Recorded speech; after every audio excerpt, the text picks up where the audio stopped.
애청자 여러분 안녕하세요. 2026년 7월 4일 하트앤서울 복음방송에서 보내드리는 주안의 하나 진행의 강승규입니다.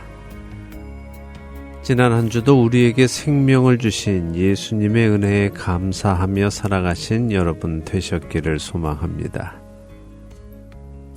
교회 예배 시간에 대표 기도를 하는 분들의 기도를 듣다 보면 종종 이런 기도를 듣게 됩니다.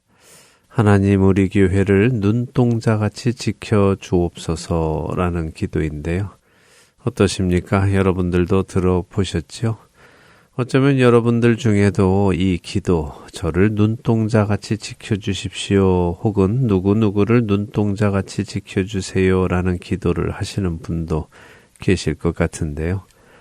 사실 이 기도는 시편 17편에서 나온 내용입니다. 나를 눈동자같이 지키시고 주의 날개 그늘 아래에 감추사. 시편 17편 8절은 이렇게 말씀하시죠. 근데 눈동자같이 지켜달라는 이 말씀의 의미는 무엇일까요? 여러분은 혹시 알고 계십니까? 첫 찬양 함께 하신 후에 눈동자같이 지켜달라는 말씀의 의미를 나누어 보겠습니다.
나를 눈동자같이 지키시고 라고 하는 시편 17편 8절의 말씀.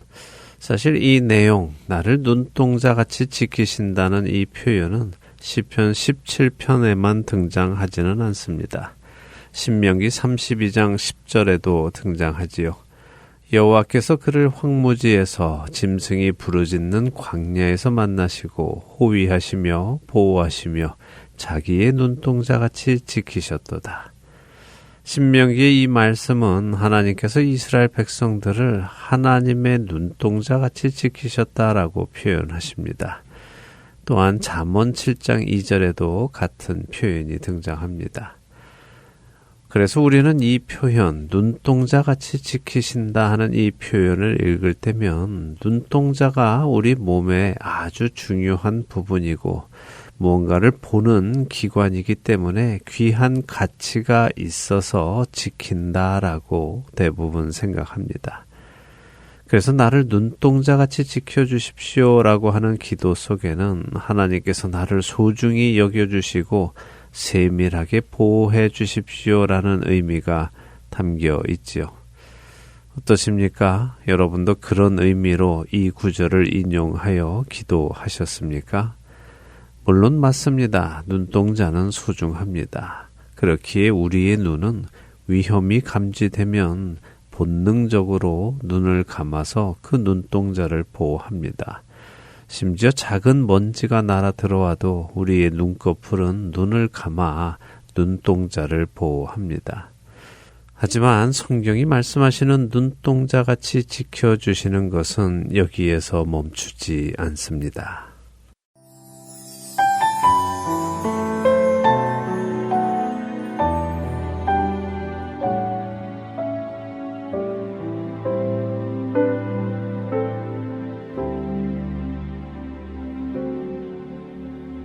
내 주를 가까이 하게 함은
눈동자같이 지켜주시라는 말씀을 이해하기 위해서는 먼저 눈동자라는 히브리어를 공부해야 합니다.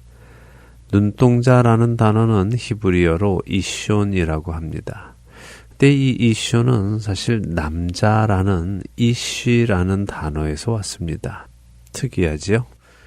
히브리어는 명사 뒤에 온이라는 말을 붙여서 작은 것을 의미하는 경우가 있습니다. 예를 들어 우리가 잘 아는 사사 중에 하나인 삼손은 쉐메시라는 태양에 온을 붙여서 쉔쇼온이 된 겁니다. 그래서 삼손의 이름은 작은 태양, 작은 빛이지요. 그는 미래에 오실 참 빛이신 메시아를 상징하는 인물이기에 그런 이름이 주어졌습니다. 다시 눈동자라는 단어로 돌아와서 눈동자라는 단어가 히브리어로 이숀이라고 하는데 이 이숀은 남자라는 이시에 온을 붙여서 작은 것을 의미하는 단어 구조라고 볼 때에 이숀은 무슨 의미이겠습니까? 작은 남자이지요. 근데 이상하지 않습니까? 작은 남자라는 이 말이 왜 눈동자라는 단어가 되었을까요? 작은 남자와 눈동자가 무슨 관계가 있기에 그럴까요? 이것은 사실 상대의 눈을 가까이 바라볼 때 생겨나는 현상 때문입니다. 여러분은 누군가의 눈동자를 가까이에서 바라보신 적이 있으십니까? 상대의 눈동자를 가까이서 바라보면 상대의 눈동자 안에는 나의 모습이 비추어 보이게 됩니다. 바로 그 이유로 눈동자를 작은 남자라는 표현을 쓰는 것입니다. 굉장히 시적인 표현이죠. 그렇다면 눈동자같이 지켜주소서라는 그 말에는 또 다른 의미가 담겨 있음을 알 수 있습니다.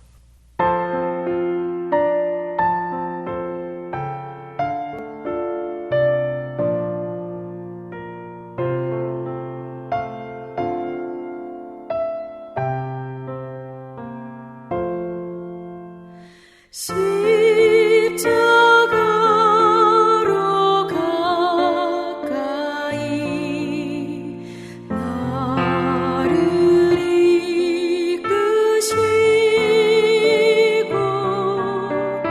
거기 흘린 보혈로 정케하옵소서.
여러분과 함께 기도하는 1분 기도 시간으로 이어드립니다. 오늘은 노스캐롤라이나 그린스보로 한인장로교회 한일철 목사님께서 기도를 인도해 주십니다.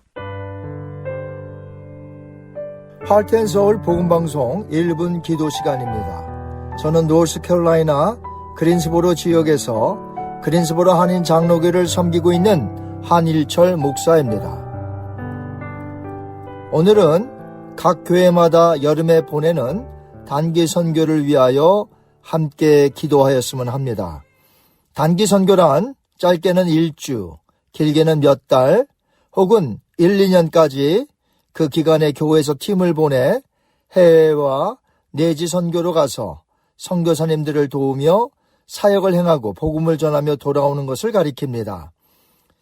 사계절을 불문하고 단기 선교를 요즘은 떠나지만 주로 학생들이 많이 참여하기 위하여 여름에 많이 단기 선교팀을 보내기도 합니다. 단기 선교팀이 주의해야 할 점은 우리가 가지고 있는 것들을 그들에게 나누어 주고 도와주러 간다는 의식을 피해야 한다는 것입니다. 단기 선교팀은 하나님의 일하고 계심을 보고 하나님의 사랑으로 섬기러 가는 것이지 가진 자가 없는 자에게 나누어 주러 간다는 생각을 가져서는 안 될 줄 압니다. 자칫 잘못하면 사역 위주와 결과에 치우치기 쉬운데 단기 선교는 철저히 선교사님과 함께하며 하나님이 기뻐하시는 단기 선교가 되어야 한다는 것입니다. 그래서 단기 선교를 떠나기 전에 기도로 준비하고 훈련받아 선교지에서 철저히 하나님이 행하시는 일을 보며 하나님의 은혜 가운데 그의 영광을 본다는 마음으로 단기 선교를 보내고 또 가야 한다는 것입니다. 그래서 가는 자들도 은혜를 받고 도전을 받으며 현지인들과 함께 하나가 되어 하나님의 사랑 안에서 녹아져야 합니다. 그래야 선교사님에게도 도움이 되고 선교지에 놀라운 열매를 하나님의 은혜 가운데 맺게 되는 것입니다. 바울이 말한 대로 심는 자가 있고 물을 주는 자가 있지만 결국에 자라나게 하시고 열매 거두게 하시는 분은 하나님이라고 하였듯이 우리 모두는 쓰임받을 뿐입니다. 결국 모든 것이 하나님의 은혜로 되어지는 것이고 결국에도 하나님의 은혜로 마치게 되는 것입니다.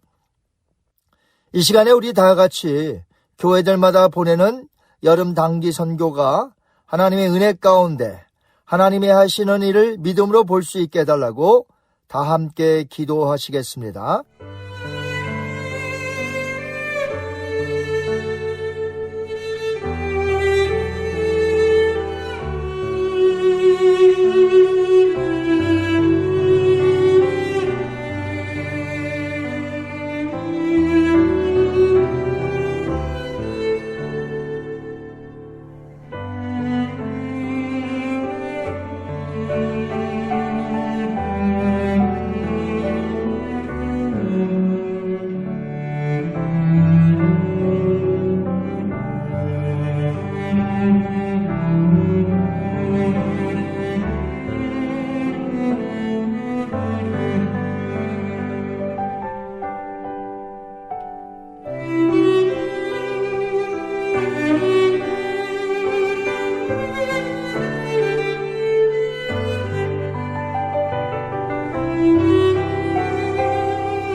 하나님 아버지 감사합니다.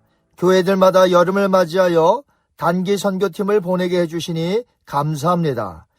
우리가 남들보다 더 가져서도 아니고 오로지 주님의 명령이기에 교회들이 순종하며 감사함으로 단기 선교팀들을 전 세계로 보내게 하여 주심을 감사합니다. 하나님께서 일하고 계심을 보게 하시고 영혼들을 사랑하여 함께 천국의 백성으로서 기뻐하며 섬기는 단기 선교가 되게 하여 주옵소서. 더 많은 교회들이 단기 선교팀을 보내게 하시고 현지에 계시는 선교사님들에게 큰 은혜를 주셔서 늘 승리하게 하여 주옵소서. 감사하오며 예수님의 이름으로 기도하옵나이다. 아멘.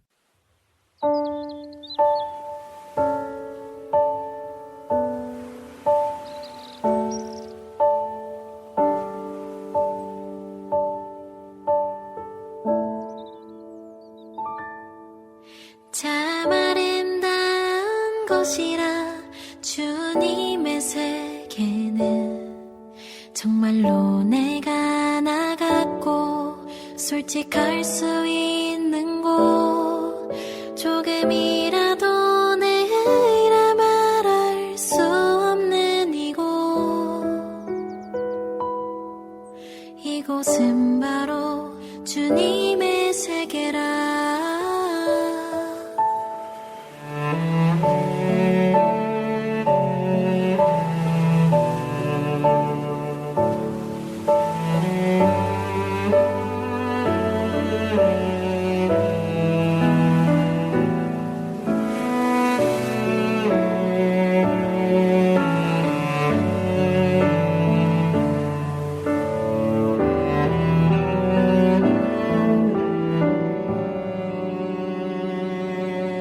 세상은 항상 말하네 그 길이 아니라고 곱디고 온 길이 있는데 왜 힘들게 사냐고 단순한 선택조차 내게 버겁기만 한 곳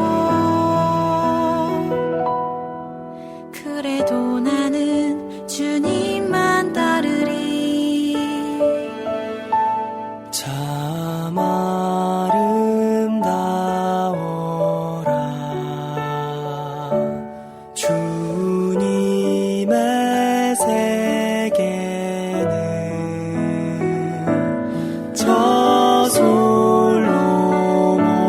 저솔로몬의 옷보다 더 고운 백합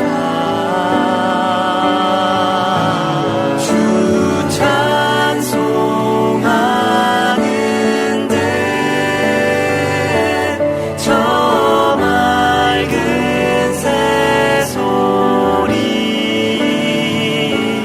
내 아버지의 지으신 그 솜씨 깊도다. 오 깊도다. 오 깊도다.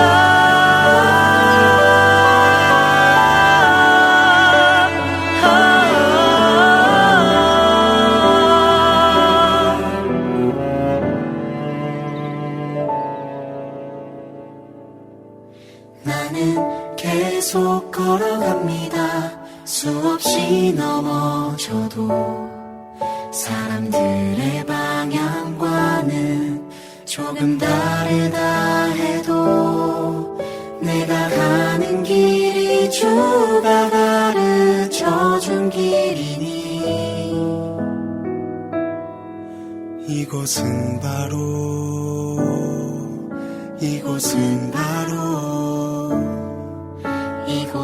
바로 주님의 세계라.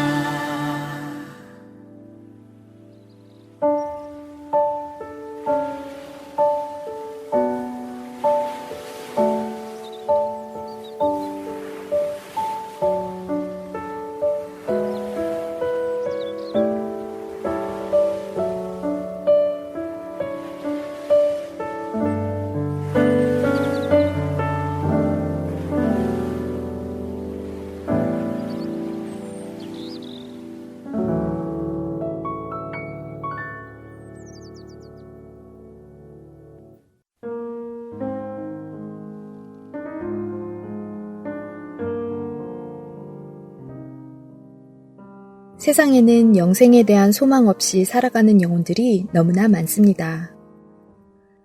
하트앤서울 복음방송은 절망 가운데 살아가고 있는 이들에게 진정한 소망이신 예수님을 전하는 메신저입니다. 열방에 흩어져 길을 잃고 소망 없이 살아가고 있는 영혼들에게 예수 그리스도의 생명을 전합니다.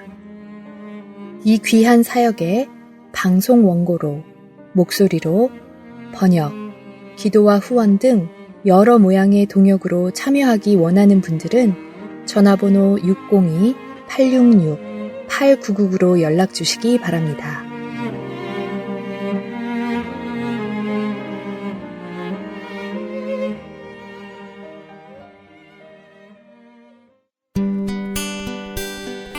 기쁜 소식 사랑으로 땅끝까지 전하는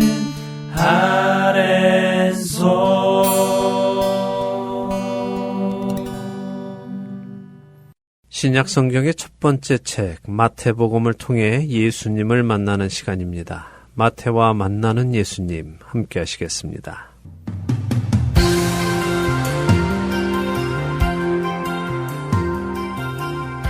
애청자 여러분 안녕하세요. 마태복음을 공부하는 시간입니다. 마태와 만나는 예수님 진행의 김명아입니다. 네, 여러분 안녕하세요. 강승규입니다. 마태복음 9장까지 마쳤습니다. 네. 예수님이 하나님으로부터 보내신 받은 분이심을 보여주셔도 믿지 않는 사람들은 예수님을 거부하고 믿음이 있는 사람들은 예수님께 나와 치유받고 회복받는 내용이 9장 전체에 담겨 있었어요. 네.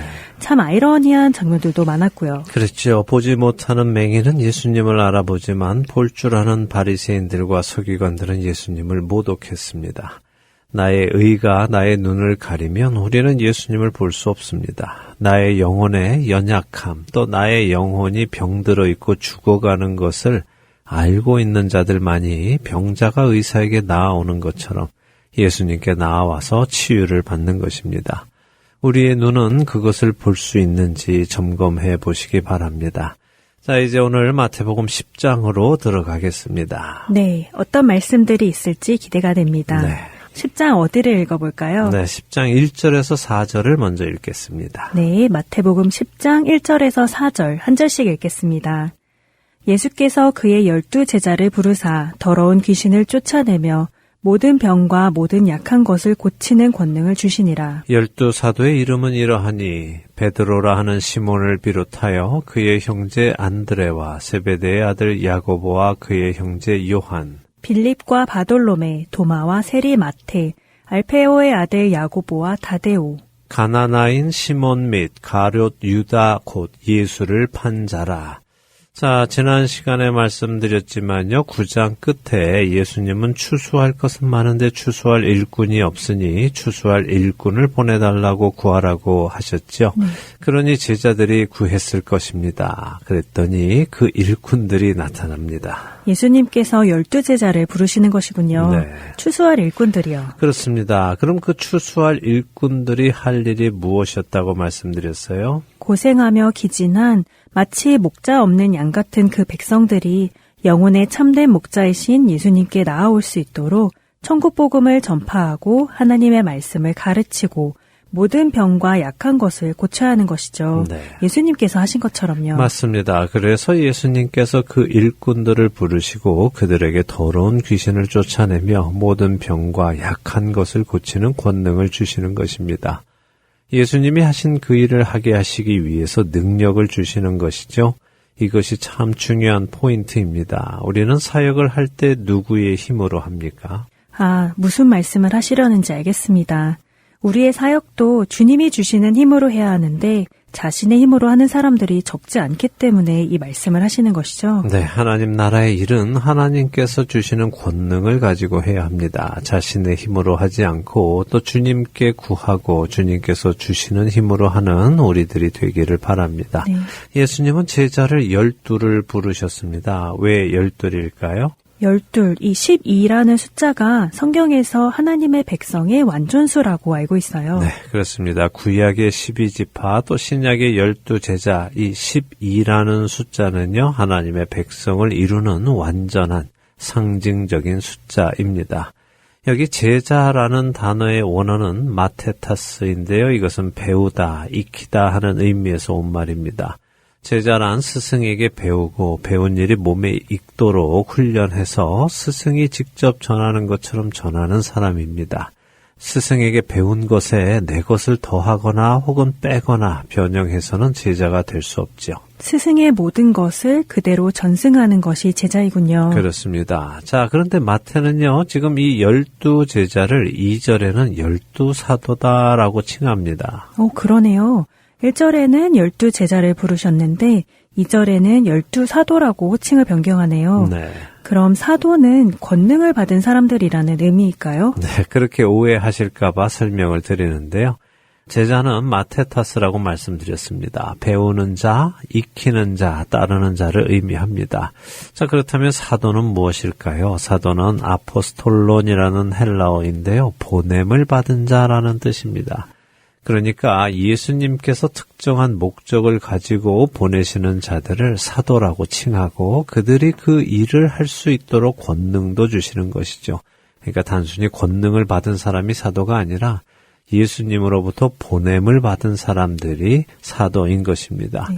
자, 이들의 이름이 나옵니다. 이 이름들 중에서 우리가 한 명만 짚고 넘어가겠습니다. 4절에 보면 가나나인 시몬 이렇게 되어 있습니다. 시몬 베드로 말고 또 시몬이 있네요. 네, 동명이인이 예수님 제자들 사이에 몇 명 있죠. 야고보도 둘이 있고요.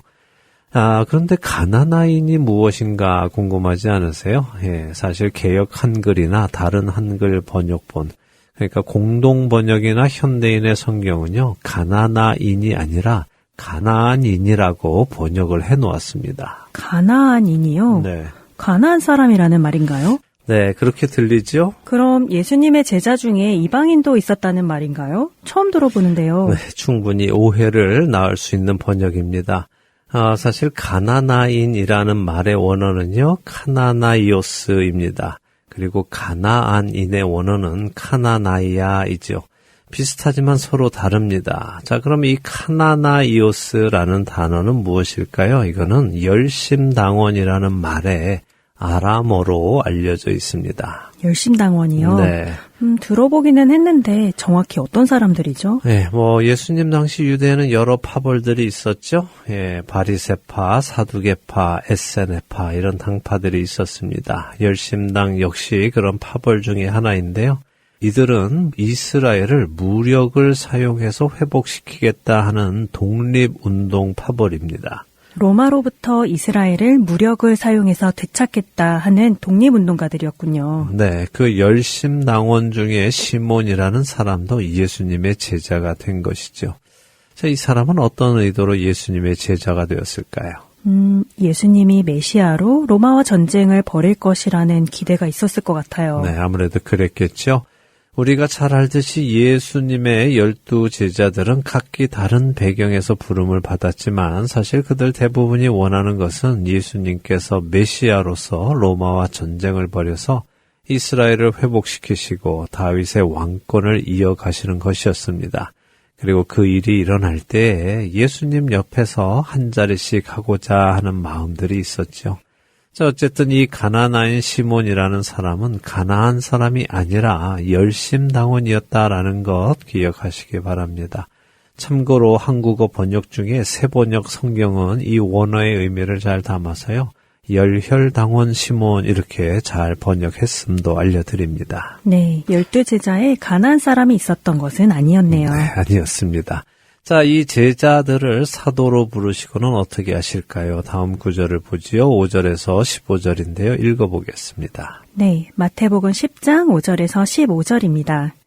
예수께서 이 12를 내보내시며 명하여 이르시되 이방인의 길로도 가지 말고 사마리아인의 고을에도 들어가지 말고 오히려 이스라엘 집에 잃어버린 양에게로 가라. 가면서 전파하여 말하되 천국이 가까이 왔다 하고 병든 자를 고치며 죽은 자를 살리며 나병 환자를 깨끗하게 하며 귀신을 쫓아내되 너희가 거저 받았으니 거저 주라. 너희 전대에 금이나 은이나 동을 가지지 말고 여행을 위하여 배낭이나 두벌 옷이나 신이나 지팡이를 가지지 말라. 이는 일꾼이 자기의 먹을 것 받는 것이 마땅함이라. 어떤 성이나 마을에 들어가든지 그 중에 합당한 자를 찾아내어 너희가 떠나기까지 거기서 머물라. 또 그 집에 들어가면서 평안하기를 빌라. 그 집이 이에 합당하면 너희 빈 평안이 거기 임할 것이요. 만일 합당하지 아니하면 그 평안이 너희에게 돌아올 것이니라. 누구든지 너희를 영접하지도 아니하고 너희 말을 듣지도 아니하거든 그 집이나 성에서 나가 너희 발에 먼지를 떨어버리라. 내가 진실로 너희에게 이르노니 심판 날에 소돔과 고모라 땅이 그 성보다 견디기 쉬우리라. 네, 자 마태복음에는 예수님의 가르침이 기록되어 있는데요. 학자들은 그 가르침을 크게 5번의 가르침으로 나눕니다. 한국말로는 강화 이렇게 표현하는데요. 산상수훈이 그 첫 번째 강화이고요. 여기 오늘부터 우리가 보는 10장의 내용이 2번째 강화로 제자 훈련 강화입니다. 예수님께서는 사도들을 보내시면서 실제적인 지침들을 주시죠. 그 지침이 무엇입니까? 먼저는 사마리아도 이방도 아닌 오직 이스라엘에 잃어버린 양에게 가라고 하시네요. 네, 언뜻 이것이 차별처럼 느껴지기도 하지만요. 차별이 아니라 질서입니다. 하나님은 질서를 중요하게 여기시는 분이십니다. 태초에 천지를 창조하실 때에 땅이 혼돈하여 무질서했던 것을 질서를 잡으셨습니다. 그것을 헬라어로 무질서라는 카오스를 질서라는 코스모스, 흔히 우리가 말하는 세상, 우주 그런 뜻인데요. 결국 그 세상이라는 것이 무질서한 것에서 하나님이 질서를 잡아주신 것이다 하는 의미가 헬라어에 담겨 있죠. 하나님이 질서를 세워주시니까 세상이 돌아가는 것입니다. 하나님은 사람을 지으실 때 남자를 먼저 지으시고 선악을 알게 하는 나무의 열매를 먹지 말라고 말씀하셨죠. 그리고 여자를 지으셨습니다. 역시 질서를 잡으신 것이죠. 하나님이 남자에게, 남자가 여자에게 하나님의 말씀을 전하도록 말입니다. 자, 그런데 죄는 어떻게 다가옵니까? 뱀이 여자에게 말을 해서 선악을 알게 하는 나무의 열매를 따먹게 하고 여자가 남자에게도 따먹게 했죠. 네. 하나님의 질서를 거스른 것이죠. 네, 이것을 순리를 거스르는 것, 질서를 거스르는 것이라고 하는 것입니다. 로마서 1장에는 이 순리를 영리로 쓰는 것이 죄인 것을 명확하게 말씀하시죠. 중요한 것은 하나님은 이 죄를 다시 거꾸로 되돌리십니다. 다시 질서를 확립하시는 것이죠. 아브라함을 택하셔서 그 자손인 이스라엘로부터 구원을 시작하시고 그 다음에 사마리아로 그리고 이방 땅 끝까지 전하게 하십니다. 그것이 사도행전에 나타난 구원의 그림이잖아요. 맞습니다. 그렇기에 하나님을 따르는 자들이라면 하나님의 그 질서를 존중하고 따라야 하는 것입니다. 예수님은 사도들에게 5절과 6절에 누구에게 가는지를 지시하신 후에 무엇을 전할지를 7절에 알려주시는데요. 무엇입니까? 천국이 가까이 왔다고 전하라고 하시네요. 네. 곧 하나님의 나라, 이게 구원이 가까이 왔다는 말씀이고 또 동시에 심판이 가까이 왔다는 말씀이겠죠? 그렇습니다. 하나님의 심판이 가까이 왔기에 사도들을 통해 하나님의 말씀을 듣는 자들은 자신이 천국에 속할 것인지 지옥에 속할 것인지 어떤 판결을 받을 것인지 준비해야 하는 것입니다. 예수님은 이렇게 천국을 전할 것을 가르치신 후에 병든 자를 고치고 죽은 자를 살리며 나병 환자를 깨끗하게 하고 귀신을 쫓아내라고 하시죠. 이 현상들은 모두가 하나님을 거부하여 이 세상에 들어온 것들입니다. 그래서 하나님의 나라가 왔음을 선언하시면서 이것들을 고치며 그것을 증명하시는 것이죠. 자, 그런데 또 중요한 말씀을 하시죠. 거저받았으니 거저주라 하는 말씀인가요? 네, 하나님 나라의 복음을 전하고 그 권능을 행하는 것에는 대가를 받아서는 안 된다는 말씀입니다. 그 권능이 자신들에게서 나온 것이 아니라 예수님께서 주신 것이기에 대가를 받으면 안 되는 것이죠. 그렇죠. 주님의 권능을 사용하며 자신이 그 대가를 받으면 안 되죠. 돈을 받고 귀신을 쫓아내주거나 돈을 받고 병을 고쳐주거나 하면 안 될 것 같아요. 네. 하지만 이 말씀이 사역자가 사역비를 받으면 안 된다는 말하고는 또 다르겠죠? 네, 다르죠. 예, 사역자가 사역비를 받지 말고 일하라는 말씀은 아닙니다. 예수님이 일꾼이 자기의 먹을 것 받는 것이 마땅하다고 여기서도 말씀하시고요. 또 일꾼이 그 삭슬 받는 것은 당연하다고 누가복음 10장 7절에도 말씀하시니까요. 예수님의 이 말씀은 하나님 나라의 복음, 하나님 나라의 복음은 생명이지요. 이 생명을 대가를 받고 팔아서는 안 된다는 말씀입니다. 잘 기억하시고 또 분별할 수 있는 우리 모두 되기 바랍니다. 아멘. 자, 9절부터 예수님은요, 보냄받은 사역을 하는 자의 기본 원리를 설명해 주십니다. 먼저는 전대에 금이나 은이나 동을 가지지 말라라고 하시죠. 무슨 말씀입니까? 사도들은 자기 재산을 가지면 안 된다는 말씀입니까? 아니요.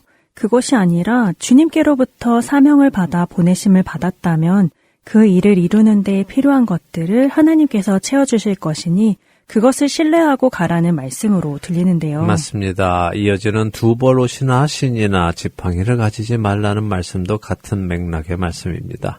조금 전에도 말씀드린 것처럼 일꾼이 자기의 먹을 것을 주인으로부터 받는 것은 당연하기 때문입니다. 하나님께서는 자기의 일꾼에게 일을 시켜놓고 필요한 것을 공급해 주지 않는 분이 아니십니다. 하나님은 일을 시키시면 그 일을 이루는 데 필요한 모든 것들을 반드시 공급하십니다. 그런데 어떻게 공급하실까요? 11절에 나오지요. 하나님이 필요를 채우기 위해 준비한 자들이 있다는 말씀이군요. 네. 다시 말해 하나님께서 다른 사람들을 준비하셔서 일꾼들이 일을 해나갈 수 있도록 공급하신다는 말씀이요. 그렇습니다. 이 11절의 말씀을요, 13절까지 확대해서 해석을 해보면 사도가 보냄을 받아서 어떤 지역에 가면 먼저는 하나님께서 준비하신 그 섬기는 자를 찾고 그 집을 중심으로 그 마을에 머물면서 사역을 시작하라는 말씀입니다. 그리고 동시에 천국 복음을 전달할 대상도 찾으라는 말씀이기도 하고요. 모든 이스라엘 백성들이 다 복음을 받아들이는 것은 아니기 때문이죠. 하나님은 모든 사람을 구원에 초청하시지만 모든 사람이 하나님의 초청에 응하는 것은 아니기 때문입니다. 그 사실을 제자들에게 지금 알려주시는 것이네요. 네, 그리고 그 마을에서 머물 곳을 찾으면 먼저 평안하기를 빌라라고 하십니다. 평안은 무엇입니까? 헬라어로는 에이레네라고 하고요. 히브리어로는 우리가 잘 아는 샬롬이죠. 샬롬, 압니다. 어떤 의미인지 사사기 배울 때 배웠어요. 죄인은 하나님 앞에서 심판받아 죽을 운명인데 하나님의 은혜로 죽을 자가 죽지 않게 된 것. 그것이 성경적인 샬롬, 평안이라고 배웠습니다. 맞습니다. 죄로 인해 깨어졌던 하나님과의 관계가 예수 그리스도의 복음을 통해 다시 이어지는 것. 그것이 평안입니다. 예수님은 사도들에게 그 평안을 선언하라고 말씀하시는 것이죠. 그리고 만일 사도가 방문한 그 집이 그 평안을 받기에 합당하면 그 집은 복음을 받아들여서 하나님과의 관계가 화평하게 될 것이고 그렇지 않으면 그 평안은 너에게 다시 돌아올 것이다 라고 하십니다.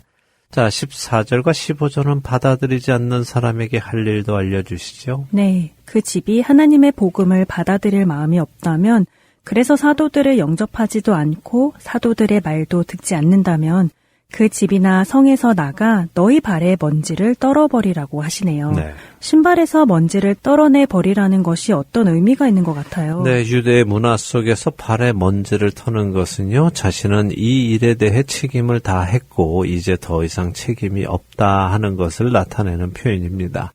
하나님은 이처럼 복음을 전해 듣고 결정하도록 사람들에게 선택권을 주십니다. 그렇게 하나님의 초청을 거절하는 사람, 곧 하나님을 선택하지 않는 사람들은 하나님으로부터 떠나가게 되어도 억울하다고 말할 수 없는 것이죠. 지금 여기서 중요한 것은 사도들이 전하는 천국 복음을 받아들이지 않는 것은 곧 예수 그리스도를 거부한다는 의미라는 것입니다. 예수님은 소돔과 고모라의 예를 드시면서 심판날에 소돔과 고모라 땅이 사도들의 천국 복음을 받지 않는 성보다 견디기 쉽다고 하시죠. 다시 말하면 더 무거운 심판이 있을 것이라는 말씀입니다. 왜 그럴까요? 소돔과 고모라는 자신들의 죄에 대한 심판을 받은 것뿐이지만 이제부터 사도들이 전하는 천국 복음을 받아들이지 않는 것은 예수님을 거부하는 죄까지 더해져서 그렇다는 말씀 아닐까요? 네, 맞습니다. 사도들이 전하는 천국 복음을 거부하는 것은 소돔과 고모라와 같은 악행 위에 자신들을 구원하시기 위해서 이 땅에 오신 하나님을 거부하는 죄까지 더해지기 때문에 그렇습니다. 그래서 더 견디기 어려운 것이죠. 소돔과 고모라의 심판은 불의 심판이었습니다. 새벽에 떨어진 불로 성읍 모두가 심판을 받았습니다. 예수님을 거부한 예루살렘 성도 심판을 받지요? 언제이죠? 주 70년 로마에 의해 멸망당한 것을 말씀하시는 것인가요? 네, 그렇습니다. 주후 70년 4월, 6월절경에 로마 군대가 예루살렘을 포위하기 시작합니다. 그곳에는 6월절을 지키기 위해서 세계 각처에서 모여든 유대인들이 있었지요. 숫자가 약 200만 명에 달한다고 하는데요. 원래 예루살렘은 약 10만 명 정도가 살던 지역인데 그 성 안에 무려 200만 명에 달하는 사람들이 모여 있으니 참 힘들었겠죠. 바로 그런 때에 로마 군인들이 예루살렘 성을 포위했습니다. 그래서 성 안에는 많은 음식이 없어서 굶어 죽어가는 사람들이 나타났고 또 마실 것도 없어서 목말라 죽기까지 했습니다. 이래서 어떤 이들은 견디다 못해서 성 위에서 스스로 뛰어내려 죽기도 하고요. 또 자신들의 아기들을 삶아 먹는 끔찍한 일까지 일어나지요. 결국 200만 명 중에 110만 명이 고통스럽게 죽어갔다고 기록되어 있습니다. 자, 이 이야기는 나중에 우리 마태복음 24장과 25장 나눌 때 더 자세히 보도록 하겠습니다. 아휴, 말만 들어도 끔찍하네요. 소돔과 고모라는 불로 단숨에 심판을 받았지만 예루살렘은 오랜 시간 걸치며 고통을 받았군요. 예수님 말씀대로 견디기가 더 어렵겠어요. 그렇습니다. 자, 정리를 하죠. 예수님은 하나님 나라에 추수할 일꾼이 필요하다고 하셨고 그 일꾼의 상징인 12명을 뽑아서 그들을 이스라엘에 잃어버린 양에게 보내시려고 합니다. 그 전에 그들을 교육시키십니다. 천국이 가까이 옴을 전하고 병든 자를 고치고 죽은 자를 살리고 나병 환자를 깨끗하게 하며 귀신을 쫓아내라. 그리고 이 일을 자신의 생활에 얽매이며 하지 말고 보내신 분의 공급하심을 신뢰하며 하라고 가르치신 것으로 정리하면 될 것 같아요. 네, 잘하셨습니다. 이제 다음 시간에 사도들을 향한 예수님의 가르침 더 배워보도록 하겠습니다. 네, 부르심 받은 우리들이 각자의 삶에서 맡겨진 사명을 주님 주시는 힘으로 잘 감당해 나가기 원합니다. 마칠 시간이 되었네요. 마태와 만나는 예수님, 저희는 다음 시간에 다시 찾아뵙겠습니다. 안녕히 계세요. 안녕히 계십시오.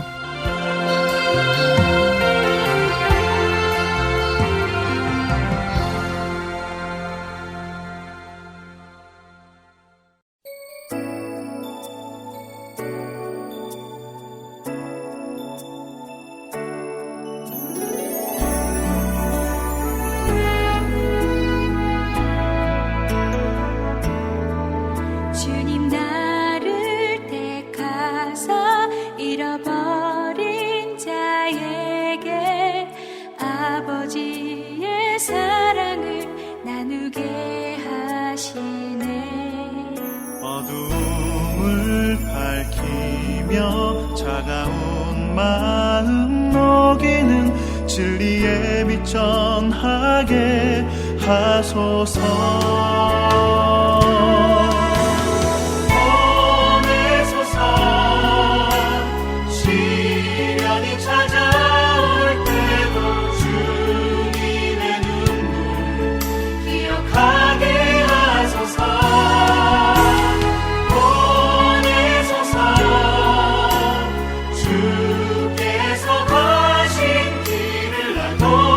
걸어가게 하소서.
눈동자를 의미하는 히브리어 이쇼는 작은 남자를 의미합니다. 그렇다면 나를 눈동자같이 지켜주세요라는 기도 속에 담긴 의미는 단순히 나를 귀한 눈동자처럼 보호해 주십시오라고 하는 것을 넘어 또 다른 의미를 가지고 있음을 생각해 볼 수 있는데요.